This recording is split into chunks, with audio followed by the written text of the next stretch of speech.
Welcome. In this video I'll show you a practical scenario for Ansible, how to install it, the most important configuration and options in Ansible.cfg. First up, getting Ansible on your machine. It's easy no matter operation system you use. Let's break it down. So you probably seen two main ways to install Ansible.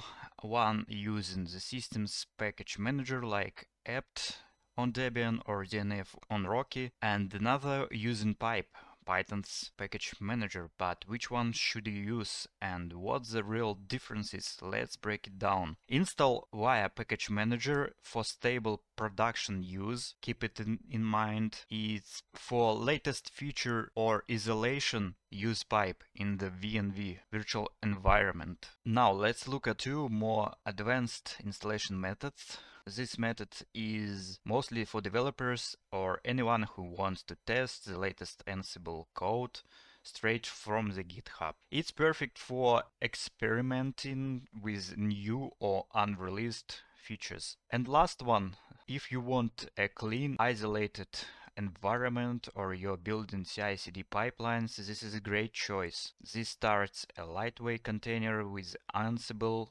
pre-installed, so you can test playbooks without installing anything on your host machine. Let's make conclusions. If you just want something stable for production, go with a package manager. If you want the latest features or keep things isolated from your system Python, use pipe inside virtual environment. So let's start by installing Ansible on Debian or Ubuntu. First, update your package list, type in apt update. Then install Ansible using apt install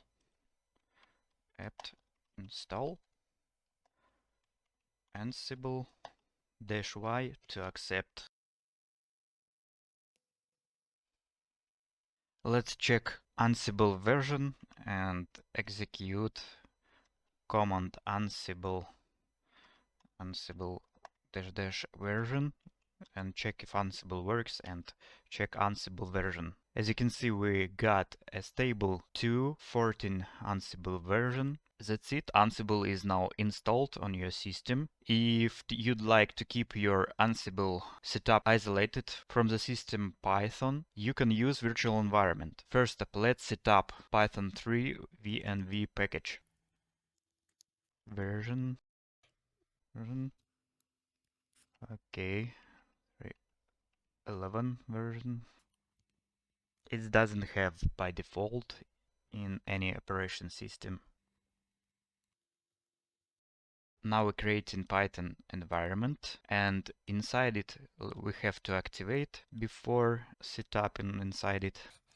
Now we have activated Ansible environment, and finally install Ansible inside that environment using package manager of Python. Now you have installed Ansible latest version. Let's execute command ansible version and check version.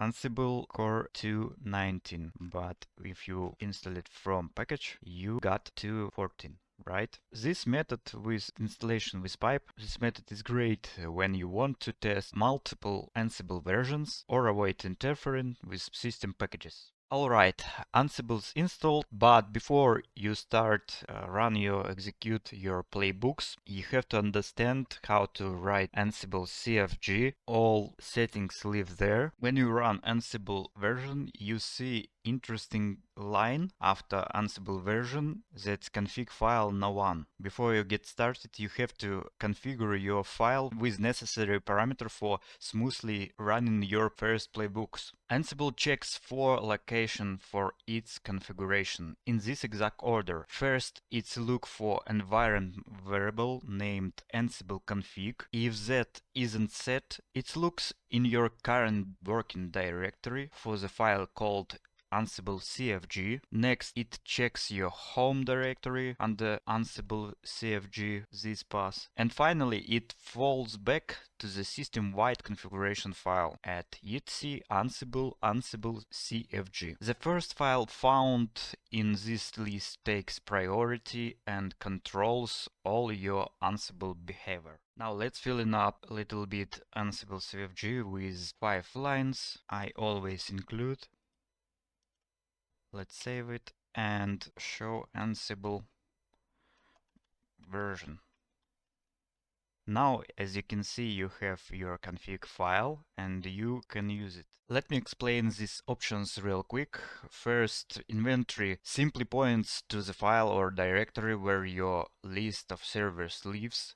That's where Ansible learns what machines it should manage. Next, remote user tells Ansible which user to log in as. Super handy when all your servers share the same automation user, in my case like Linux. Then we've got hostkey checking. This keeps those SSH authenticity prompts that can pause your automation. It's convenient, but avoid it's a high security environment. Next is one of my favorite. It makes Ansible's output cleaner, more organized, and way easier to read. And finally, interpretive Python auto-silent options keeps Ansible from complaining about Python paths on remote servers. It quietly figures out the right interpreter without throwing warnings. These small config tweaks makes Ansible faster and much more readable. Let's make sure it worked. Execute command Ansible